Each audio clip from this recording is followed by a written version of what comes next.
প্রধানমন্ত্রী তারেক রহমানের ভারত সফর নিয়ে আলোচনায় অগ্রগতি রয়েছে বলে দাবি নতুন পররাষ্ট্র প্রতিমন্ত্রী হুমায়ুন কবিরের। বলেন, আলোচনার পর দেশের স্বার্থ রক্ষা করে সঠিক সময়ে প্রধানমন্ত্রী অবশ্যই ভারতে যাবেন। এক্ষেত্রে বাংলাদেশ নতুন কোনো শর্ত দেয়নি বলেও দাবি তার। সকালে সাফার জাতীয় স্মৃতিসৌধে শ্রদ্ধা নিবেদন করে এসব কথা বলেন প্রতিমন্ত্রী। শুক্রবার বাড়ানো হয় মন্ত্রিসভার কলেবর। শপথ নেন নতুন 6 মন্ত্রী ও প্রতিমন্ত্রী। রীতি অনুযায়ী মুক্তিযুদ্ধের বীর শহীদদের শ্রদ্ধা জানাতে জাতীয় স্মৃতিসৌধে যান আব্দুল মঈন খান সহ নতুন মন্ত্রী প্রতিমন্ত্রীরা।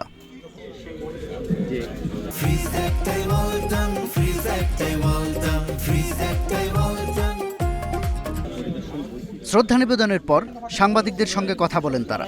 প্রধানমন্ত্রীর সফর ও এ সংক্রান্ত অনিশ্চয়তা নিয়ে প্রশ্নের জবাব দেন নতুন পররাষ্ট্র প্রতিমন্ত্রী হুমায়ুন কবির। বলেন, বাংলাদেশ ও ভারতের মধ্যে আলোচনা চলমান রয়েছে। সফরের জন্য বাংলাদেশ নতুন কোনো শর্ত দেয়নি।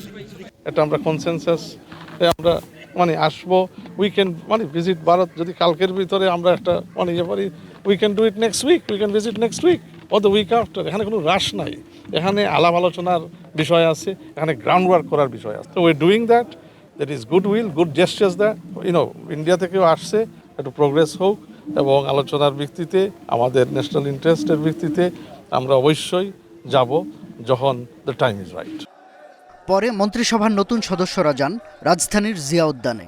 শ্রদ্ধা নিবেদন করেন বিএনপির প্রতিষ্ঠাতা ও সাবেক রাষ্ট্রপতি জিয়াউর রহমান এবং সাবেক প্রধানমন্ত্রী বেগম খালেদা জিয়ার সমাধিতে।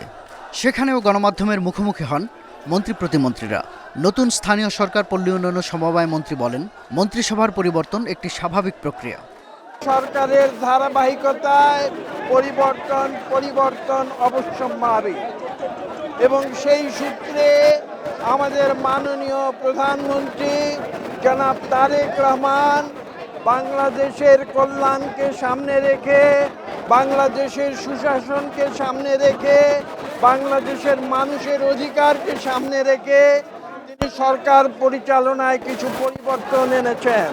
তিনি আরও বলেন, ক্ষমতার জন্য নয়, গণতন্ত্রকে এগিয়ে নিতেই রাজনীতি করে বিএনপি। ক্ষমতার জন্য বিএনপি রাজনীতি করে না। শাহাদাত স্বপন, ইন্ডিপেন্ডেন্ট নিউজ, ঢাকা।